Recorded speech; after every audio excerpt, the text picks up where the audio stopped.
Diálogo a continua a New York ainda que o Reino está participando no Congresso de Nações Unidas riba sustentabilidade basada primordialmente riba cambio de clima e de seu desenvolvimento. O Primeiro-Ministro Mike Mann a riba palavra que ainda a dialogar principalmente riba sustentabilidade de nos oceanos.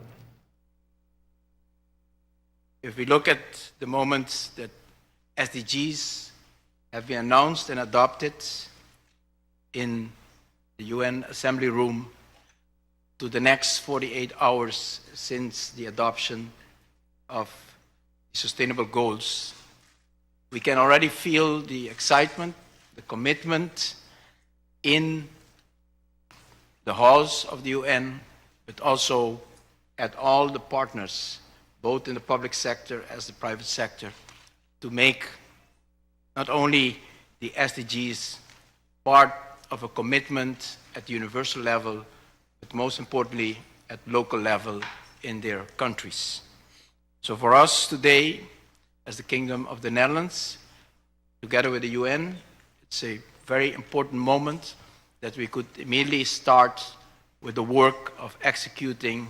one of the important goals related to the safety of our oceans. Aruba está um dos países do Caribe que está concentrado em sustentabilidade, riba plazo largo e um exemplo para diferentes outros países da nossa região.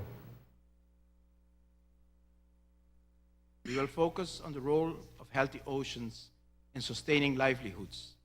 the main threats and challenges facing the oceans and marine resources,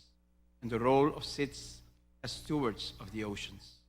The co-host will highlight the importance of partnership with SIDS on oceans, including PPPs, in light of implementing the SIDS and the SDGs and Samoa Pathway, touch upon our climate change and ocean-related impacts on SIDS in light of the upcoming UNFCCC COP21 in Paris. It's also important during this session today, we will stress the healthy oceans, particularly when we look at the global food security, the livelihoods and economic growth, and play a foundational role in solving one of the biggest problems of the 21st century: how to sustainably feed 9 billion people by 2050.